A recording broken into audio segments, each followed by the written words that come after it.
जब भगवान विष्णु ने कंस के वध के लिए श्री कृष्ण का अवतार लिया, तब उसी दौरान उनके प्रेम के रूप में राधा रानी जी का जन्म हुआ वृंदावन में। राधा जी के माता पिता का नाम वृषभानु और कीर्ति था। धर्म ग्रंथों में लिखा गया है कि जन्म के कई साल तक राधा रानी कुछ भी नहीं देख सकती थीं, क्योंकि जन्म से पहले ही राधा रानी ने यह तय कर लिया था कि पृथ्वी लोक पर उनके द्वारा सबसे पहली देखी जाने वाली चीज श्री कृष्ण का मुख ही होगा, और तब तक वह पृथ्वी लोक पर कुछ भी नहीं देखेंगी। दोस्तों, आप इस बात से अंदाजा लगा सकते हैं कि राधा कृष्ण का प्रेम पृथ्वी लोक में जन्म लेने से पहले से ही अनंत था। भागवत पुराण की माने तो श्री कृष्ण ने अपना ज़्यादातर बचपन गोकुल में ही बिताया, जहां उनकी दिव्य शक्ति के कारण उनकी चर्चा चारों ओर फैल गई। साथ ही श्री कृष्ण और राधा के प्रेम के बारे में भी उस समय पूरे गोकुल को पता चल गया था, क्योंकि श्री कृष्ण और राधा जी 8 साल की उम्र से ही एक दूसरे को प्रेम करने लगे थे। जहां हमेशा गोपियां श्री कृष्ण की बांसुरी की धुन पर नृत्य करती थीं, तो वहीं राधा जी कृष्ण की बांसुरी में खोई हुई उनके पास बैठ जाती थीं। राधा जी और बांसुरी का जुड़ाव ऐसा था कि जब भी श्री कृष्ण बांसुरी बजाते, राधा जी को मानो यह पता चल जाता था कि श्री कृष्ण उन्हें ही बुला रहे हैं। जिसके बाद श्री कृष्ण और राधा जी घंटों तक यमुना नदी के किनारे बांसुरी की धुन में मगन रहते। कई बार तो गोपियां भी इनके इस प्रेम को देखकर जलती थीं। जब श्री कृष्ण बड़े हुए, तब उनके आसपास के लोगों की ज़िंदगी काफ़ी तेज़ी से बदली, खासकर राधा रानी जी की और श्री कृष्ण की, क्योंकि अब वो समय आ चुका था जिसके कारण श्री कृष्ण ने पृथ्वी लोक पर जन्म लिया था। इसलिए अपने मामा कंस के बुलावे पर श्री कृष्ण को वृंदावन छोड़कर मथुरा जाना पड़ा। मथुरा जाने से पहले ही श्री कृष्ण ने आखिरी बार राधा जी से भेंट की थी, और श्री कृष्ण और राधा जी इस समय काफ़ी उदास थे।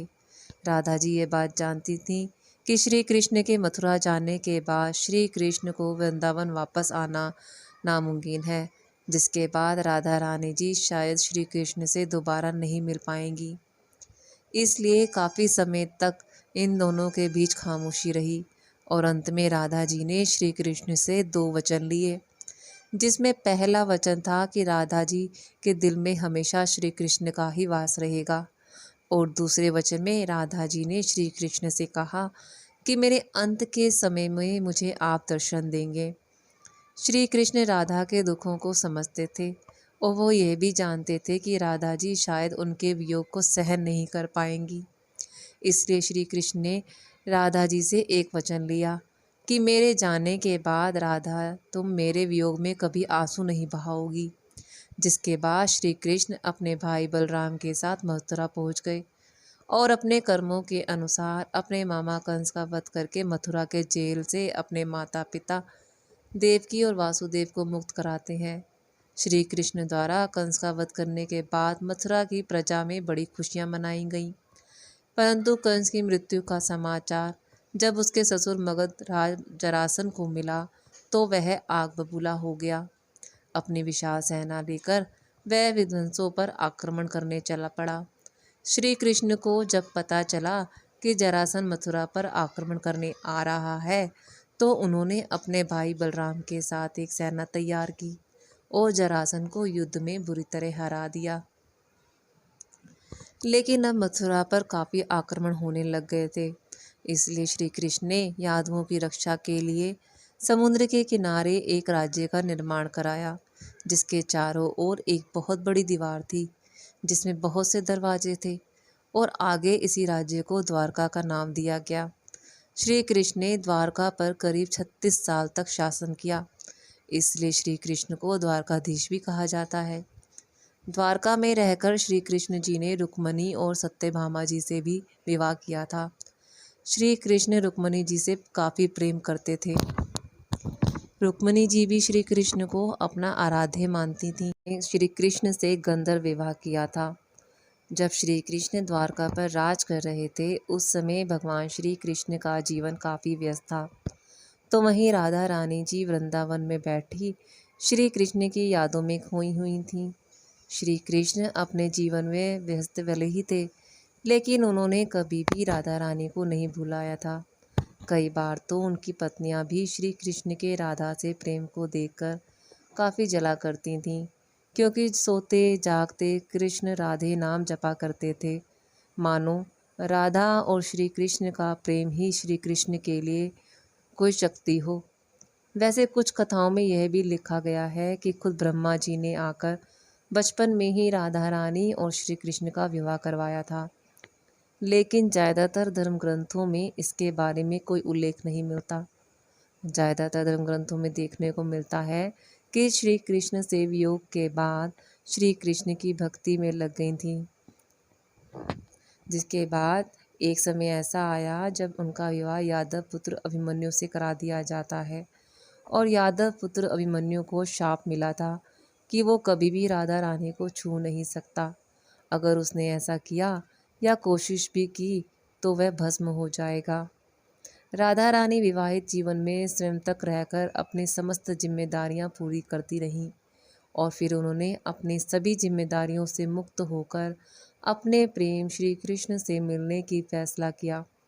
पुराणों में राधा रानी जी के मृत्यु का उल्लेख नारद पुराण में मिलता है, जहाँ लिखा गया है कि जब राधा रानी जी श्री कृष्ण से मिलने द्वारका पहुँची तो यहाँ दोनों काफ़ी समय तक साथ रहे, पर एक साथ एक महल में रहने के बावजूद श्री कृष्ण अपने कार्यों में काफ़ी व्यस्त रहते थे। इसके अलावा श्री कृष्ण को यह भी डर था कि कहीं श्री कृष्ण और उनके प्रेम के कारण श्री कृष्ण की पत्नी रुक्मणी और सत्यभामा को मिलने वाला श्री कृष्ण का प्रेम कम ना हो जाए।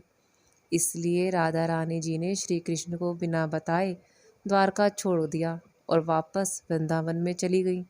लेकिन अब राधा रानी का अंतिम समय आ चुका था, जिसके बाद राधा रानी ने अपने अंतिम समय में श्री कृष्ण को उनके वचन की याद दिलाई कि कैसे श्री कृष्ण ने मथुरा जाते समय राधा रानी को उनके अंतिम समय में पास रहने का वचन दिया था।